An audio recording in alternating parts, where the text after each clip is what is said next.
we joined Missionyear. They place a team of young adults in an urban neighborhood for a year. In our case, Houston, Texas, in an area known as 3rd Ward. Our purpose? To love God and love people, to learn about community, to learn what it means to be a neighbor.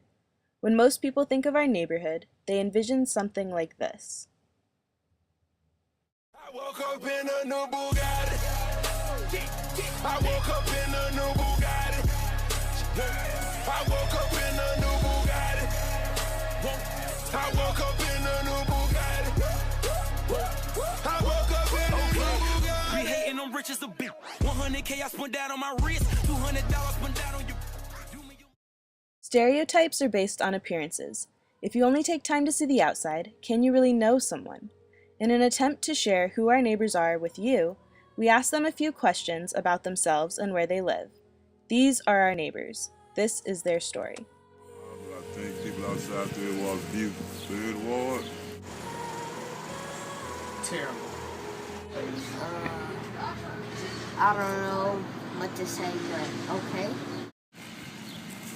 Well, a lot of them don't understand 3rd Ward, so I really don't know what their view of it is. Like they won't come in 3rd Ward, they'll pass through. Now they got the bike trail, and calling it Midtown, they're starting to come through. So, their views are different. And I haven't talked to many of them. Do you think their views are right? Not knowing, yes. By not knowing, yeah, their views are right. Midtown. Midtown. That's what they say it is. Yeah. But it's 3rd Ward. Do you think they spend enough time here to understand the neighborhood? Some of them do and some of them don't. Do you think people know about where you live? No, I don't think anybody knows.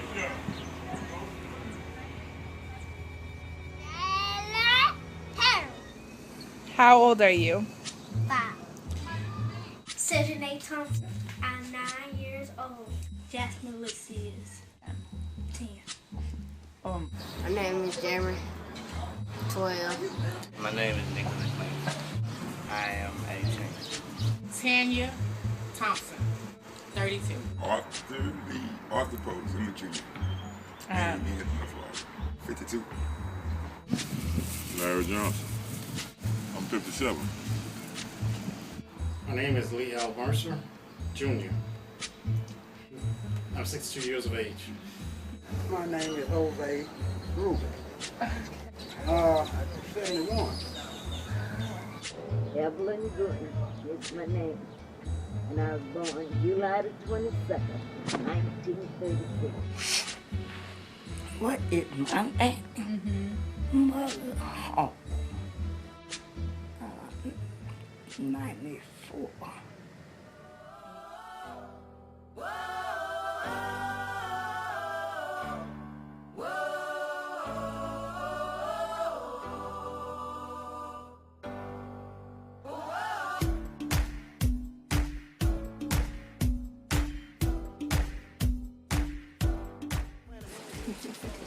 The Big H, they used to call it when I was young.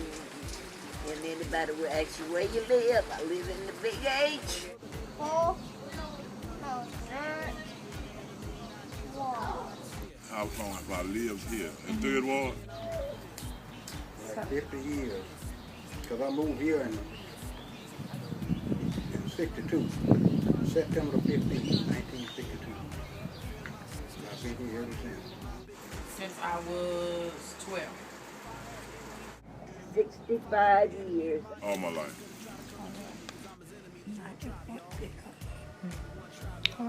well, a lot of days. Who are you?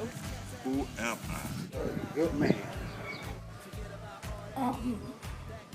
A proud ward intersection, proud warrior. Who am I? I am a mother, a wife, and I was a daughter. I am Tanya Thompson's daughter. Child of God, that's what I can see. That's what I can see. I am the next door neighbor. Okay, what's next? What did I want to be when I grew up? Let me see. What dream did I have then? A family basketball player. A firefighter. save people from out of their house. What made you want to do that? If something like is burning and we see, and fire not come, we just come out of there and get the children out of there and take the fire down. Be a cosmetologist and to be a drawer. A cosmetologist? Yes, a drawer and Yeah. singer. Is that what your mama does? She's a cosmetologist. Or Yes. Yeah.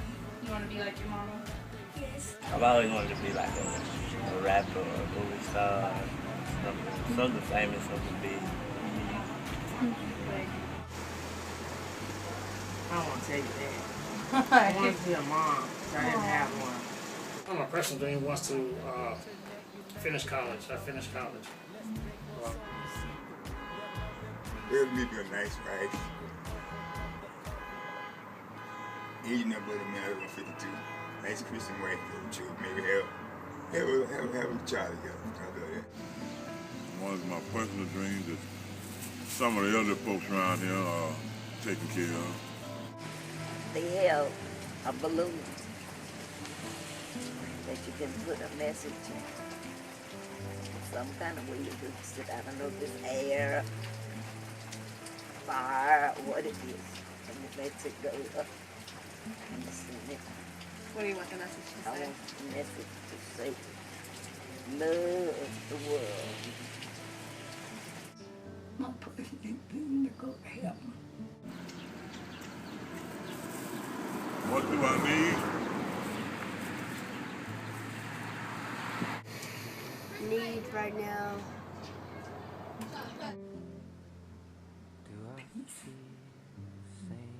Peace and love. I just want my baby girl to grow up without nobody to hurt her or tell her what she can't be, because she can be whatever she wants. I don't know.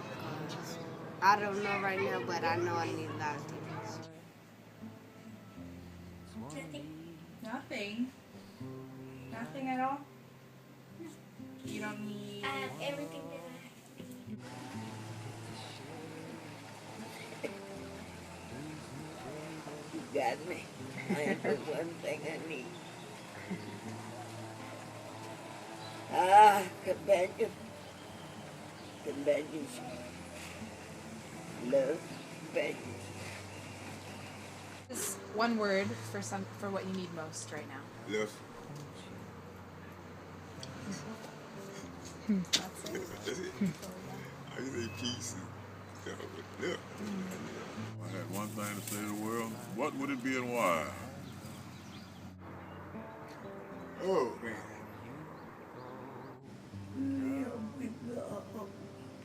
One thing, just one thing to the world? Mm-hmm. And one thing to say to the world, I would say to just be yourself, live your life, and just be happy and try to work towards what you want. And if you want something big and something major, just work towards it and never give up. And you think that's possible for everyone to work towards it? Well, yeah, it's possible for anybody. You just gotta do what you have to do and be willing to do what you have to do. Don't cripple your kid. You want them to be more than you are, and you want them to learn from your experiences, but you don't want to stop them from learning and growing and having everything in their life, even the bad things. Because that is supposed to teach character and show them character. Don't judge a book by its cover. This earth's very funny.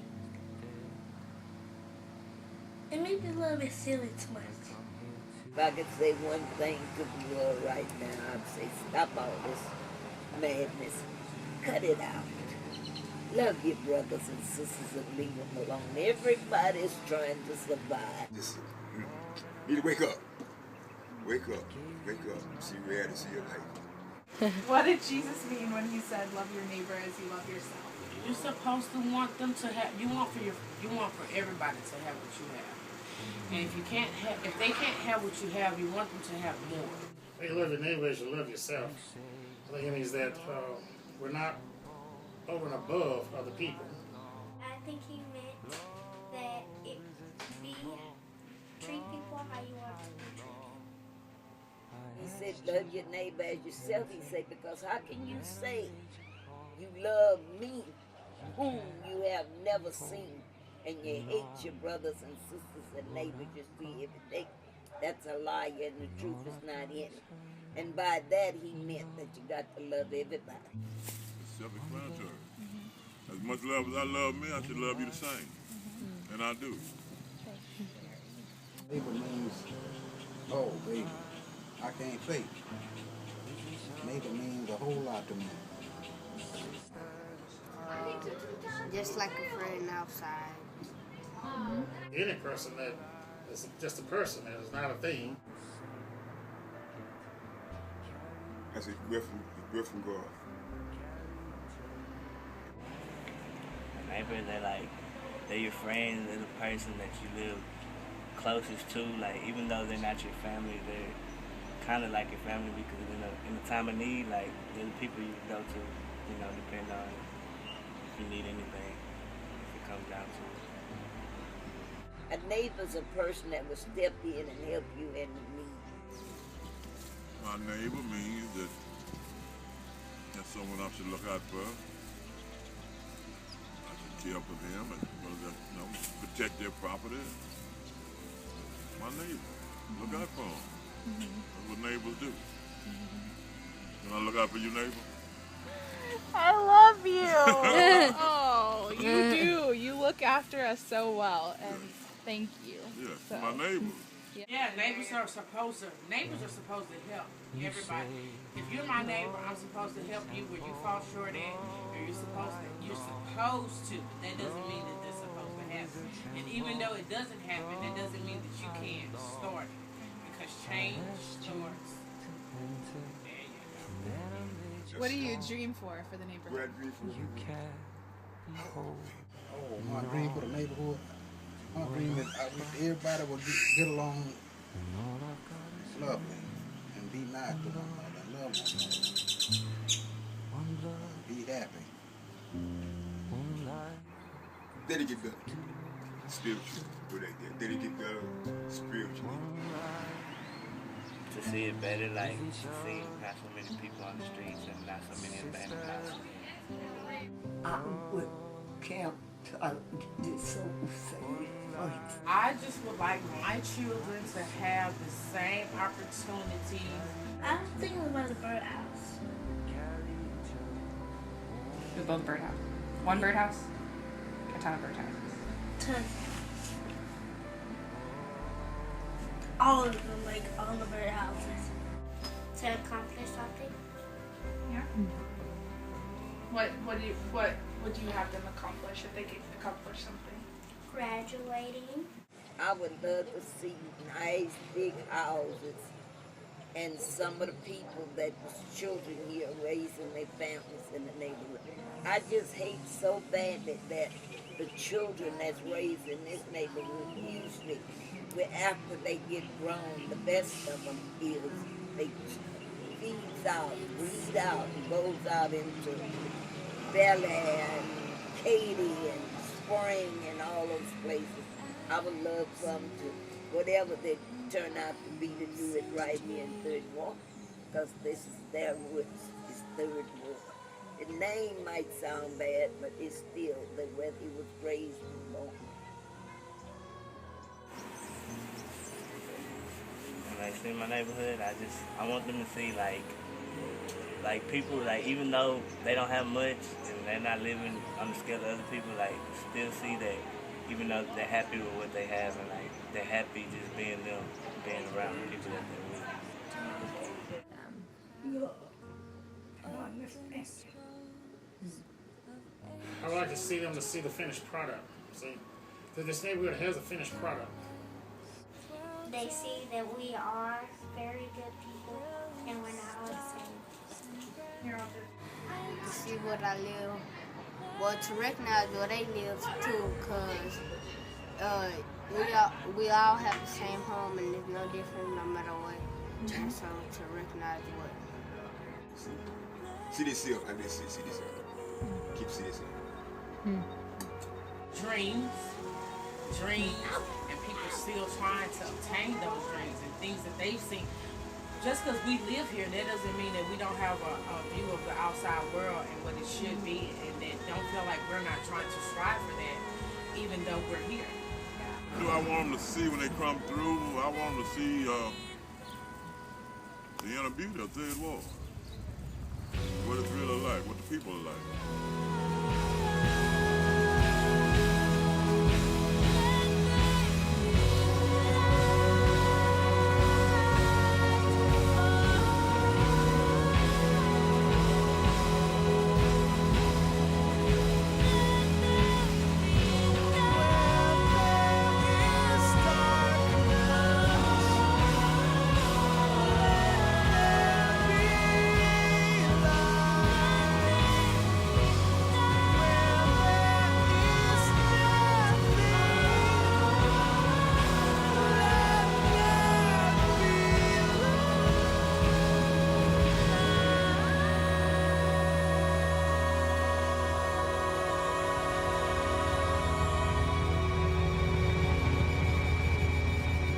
Describe your neighborhood in 3 words.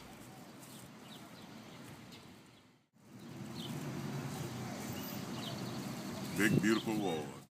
We've found that getting to know your neighbors can change your perspective, your view of a person, a place, life. It brings understanding of what really is. What is beauty, brokenness, community? Who are your neighbors? What's their story?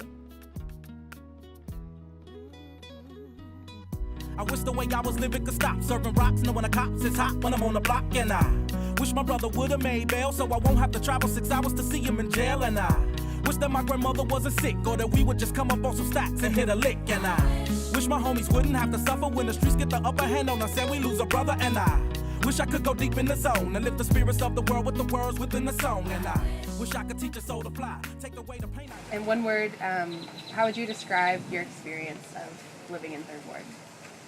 What made the woman I am today? Wisdom, wise, helpful. That's the lady I am today by living in Third Ward.